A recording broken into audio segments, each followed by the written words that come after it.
샬롬 4월 9일 금요일 아침 묵상입니다. 오늘 말씀은 출애굽기서 3장 1절부터 12절까지 말씀입니다. 오늘 말씀에서 하나님이 모세를 부르십니다. 자, 이게 1절에 보면 하나님의 산 호렙, 그러니까 호렙산, 시내산, 엘리야가 이제 그 기도에서 응답을 받았던 호렙산도 마찬가지예요. 어쨌든 호렙산, 시내산이 같은 이제 그 산으로 불리는데 아직까지 정확하게 이 산이 어느 산인지는 모릅니다.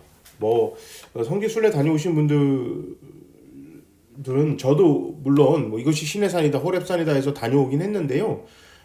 신의 산일 수도 있고 아닐 수도 있고 뭐 그 우리 그때 그 교수님이 이렇게 말씀하셨는데 아직도 그래요. 그러니까 어디가 정확하게 신의 산인지 호렙산인지 알 수 없습니다. 이제 뭐 어떻게 보면 당연해요. 왜냐하면 이제 지역이 이제 그 이스라엘 안에 있는 산은 아니고 분명히 이제 그 이집트에서 이제 도망간 모세가 양을 치다가 만난 곳이기 때문에 금방 어디지 않을까 이렇게 사람들이 그 생각을 하거든요. 그 다음에 이제 이 애굽 출애굽을 한 다음에 이집트에서 나와서 얼마 안 가 그 시내산에서 십계명도 받고 그런 일을 보면 이렇게 멀지 않은 그곳에 있지 않을까라고 이렇게 다들 이렇게 홍해랑 멀지 않은 그쪽에 있지 않을까라는 예상을 하지만 정확하게 어느 산이 호렙산인지 시내산인지 알 수 없습니다. 뭐 이렇게 지도가 이렇게 정확하게 명확하게 나와서 여기가 예전부터 호렙산 시내산으로 불린 곳이다라고 명명했던 것이 아니기 때문에 자료도 없고 그래서 이제 정확한 건 아니지만 어쨌든 구약 성경 특히 이제 이 모세오경 그리고 또 이 뒷부분에 나오는 선지서에서의 시내산과 호렙산의 위치는 하나님의 산 성산으로 이제 불려지는 산으로 등장합니다. 자, 어쨌든 광야 서쪽으로 가다가 호렙산에 이르렀어요. 당시에 이제 이 목자들은 뭐 여기 나가서 양을 치고 다시 또 이제 돌아오고 이런 경우도 있지만 한 번 나가면 왜냐면 풀이 이렇게 넉넉지 않은 지역, 건조 지역이기 때문에 풀을 찾아서 물을 찾아서 한참을 이제 유랑하다가 오는 경우도 있었습니다. 자, 어쨌든 떨기나무 가운, 그러니까 이제 그 가시나무 같은 어떤 그런 떨기나무인데요. 이 떨기나무가 불탄다. 근데 떨기나무가 불타는 일이 그렇게 드문 일은 아니었습니다. 광야에서 이제 가지가 메마르고 이제 그런 상황에서 자연 발화가 일어나는 일이 종종 있는 일인데 이상한 광경을 보는 거예요. 불이 나는데 떨기나무가 안 타요. 그러니까 떨기나무가 불나는 거는 그렇게 뭐 어려운 일은 그렇게 뭐 희한한 일은 아닌데 불이 났는데 떨기나무가 안 타는 건 희한하죠. 그러니까 모세가 희한한 거예요. 그래서 자세히 보러 가니까 거기서 하나님이 모세를 부르시죠. 그러면서 모세에게 너의 조상이 하나님이다. 그랬더니 모세가 얼굴을 숨깁니다. 이제 이거는 모세가 하나님을 막 경외하고 이제 이렇게 표현하기보단 이집트의 전통적인 사상이에요. 이게 뭐냐면 이집트에서는 신의 얼굴을 볼 수 있는 사람은 굉장히 한정적이었습니다. 그래서 신의 얼굴을 본다라는 그런 상황이 되면 얼굴을 가렸어요.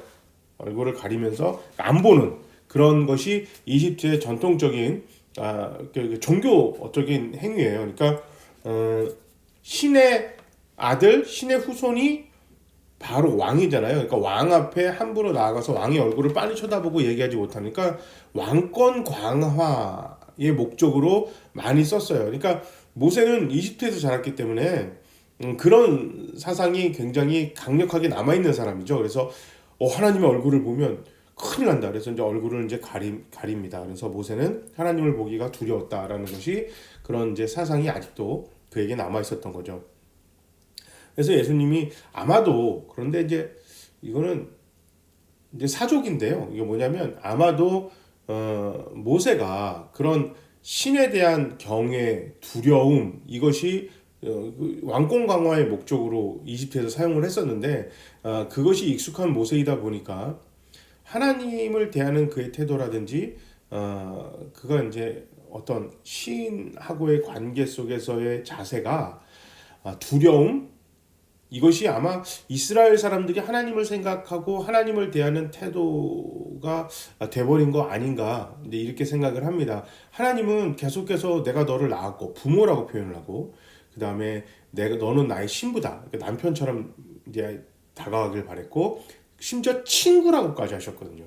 신약 성경도 아니라 구약 성경에 내가 너의 친구다라고까지 하셨어요. 그런데 하나님은 친근하게 심지어 예수님은 아버지라고 부르지도 말고 아빠라고 부르라고 막 그렇게 할 정도로 친근하게 다가가는데 아마도 모세가 자란 이집트에서는 왕권 강화의 목적으로 신의 위엄, 권위 이런 걸 엄청 내세웠었거든요.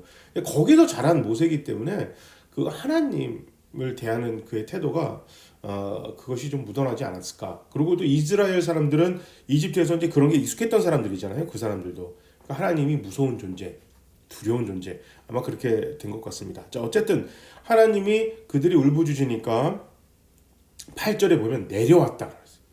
내려왔다. 대부분 신이 인간을 찾고 대부분의 종교는 신이 있는 곳까지 인간이 가야 됩니다.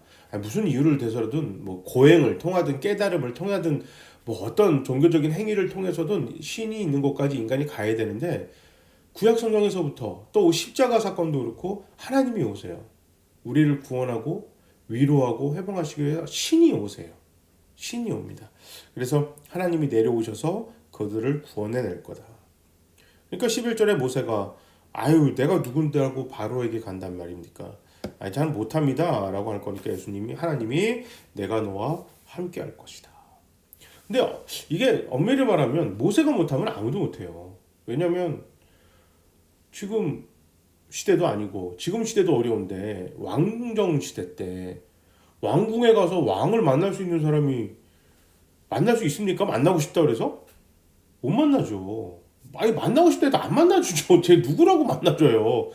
그러니까 모세 정도 되는 신분을 갖고 있는 아무리 40년이 지났어도 그가 왕궁에서 왕자로 그 왕의 사람으로 자녀로 컸다라는 거는 거기 기록도 남아있고 또 살아있는 사람들도 있을 거니까 분명히 모세가 바로를 만날 수 있는 아주 중요한 그 역할을 할 수 있는 어떤 그런 백그라운드를 갖고 있었던 거거든요. 그래서 모세가 어쨌든 못한다고 생각도 했었을 테고 하기 싫은 것도 있겠죠. 왜냐하면 대권에서 밀려난 거니까. 그리고 또 심지어 뭐 싸워보지도 못하고 이스라엘 사람들한테 어떻게 보면 자기 딴에는 배반당한 거잖아요. 도와주려고 했더만 결국은 자기 뒤통수 내 뒤통수를 쳐? 나를 배신해? 이게 모세가 갖고 있는 생각이었을 거 아니에요. 그러니까 너 이집트 왕대라 이랬으면 갔을 거예요. 아마도. 근데 그게 아니잖아요.